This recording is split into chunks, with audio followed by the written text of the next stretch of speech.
Our next speaker is someone who actually does need an introduction.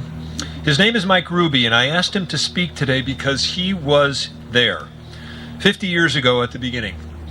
Don Voorhees, Bob Kildall, Bernie Whitebear, and Mike Ruby were the core of a small group of people who all had the same dream. Sadly, Don, Bob, Bernie, they're no longer with us. But I'm happy to report that Mike Ruby has not gone anywhere. After working in the offices of Mayors Ullman and Royer, Mike became the consummate citizen activist and worked behind the scenes to make Discovery Park what it is today. Mike's main community focus now is historic Wallingford and works all over the world as a consulting engineer for Environmetrics, a firm he started back in '84. But most importantly, he's a witness, an important witness to the decisions that were made over 50 years ago. Mike, more than anyone else I know, has helped me understand the early Discovery Park history. After the initial campaign had succeeded, land was transferred and a brand new park was opened, when the city suddenly found itself with the dilemma of what to do with over 500 dilapidated buildings left over from Fort Lawton. Safely disposing those many buildings was a long and tedious process, but that process has led to the amazingly unique historic district in Discovery Park we have today. So without further ado, I give you Mike Ruby.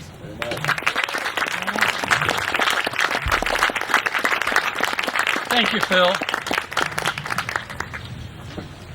If you all go over to the Visitor Center, you can watch a video that will give you the details of how in the late 1960s there was a citywide push to make sure Fort Lawton became a park and not a suburban development or an anti-ballistic missile base, which some people wanted.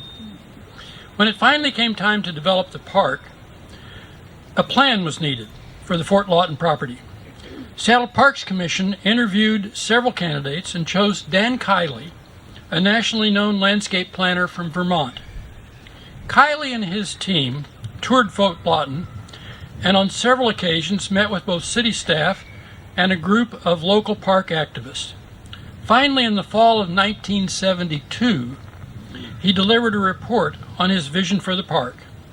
Needless to say, it reflected a grand vision that was appropriate to the grand opportunity presented by what he called, and I'm quoting, breathtaking majesty.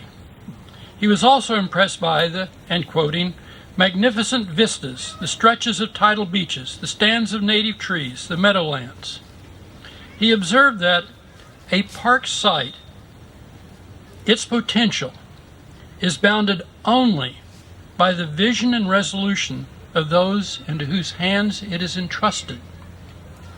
He proposed that the primary purpose of the park was to be, quoting, an open space of quiet and tranquility where we could escape the turmoil of the city and enjoy the rejuvenation which an intimate contact with nature could bring.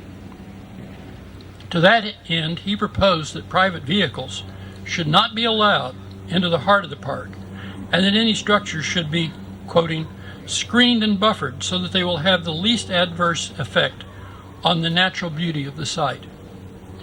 He observed that, and I quote again, in the years to come, there will be almost irresistible pressure to carve out areas of the park in order to provide sites for various activities.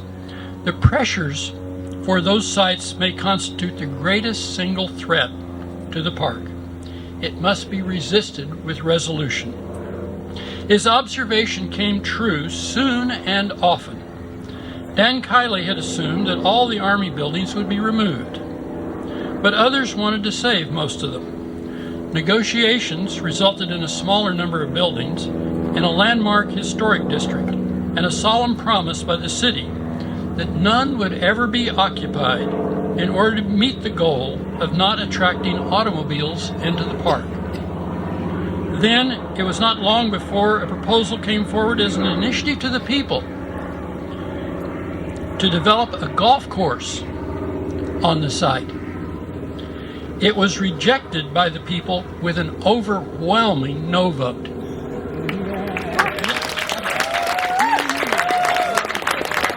1986, the master plan was operationalized into an adopted development plan that pointedly did not replace the master plan, but provided details on what was to be done next.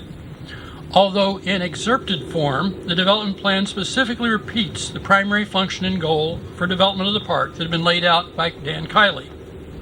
It promises that the park would be an open space park with only those facilities and development which are absolutely necessary for the enjoyment of the open space experience.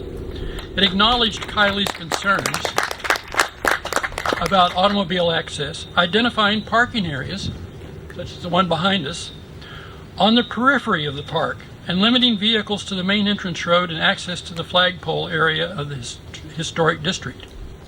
The development plan did add an element of concern for enhancement of wildlife habitats. Where we most often see this is in the discussions about protecting the ground nesting birds in the South Meadow. The development plan also identified a goal of relocating the West Point sewage treatment plant away from the park because of its historic importance, as we've just discussed.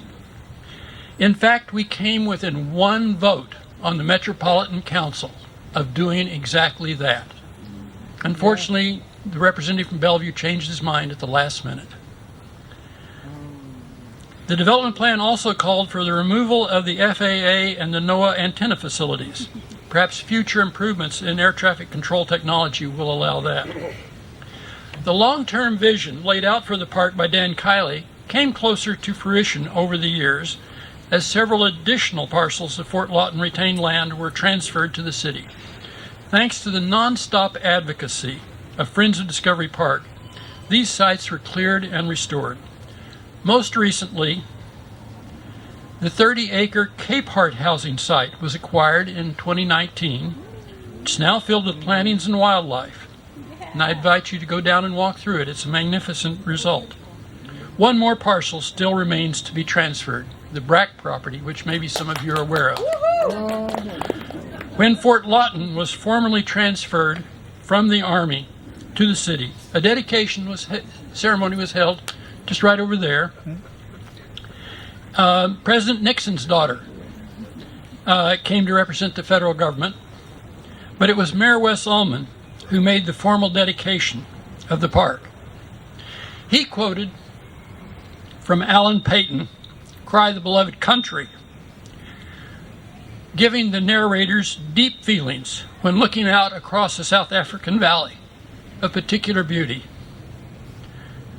Quoting, "Stand unshod upon it, for the ground is holy, being even as it came from the Creator. Keep it, guard it, care for it keeps men, guards men, and cares for them. Destroy it, and man is destroyed." That continues to be the charge to us. Keep it, guard it, care for it.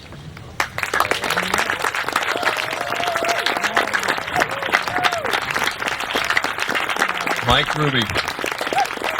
Wise words.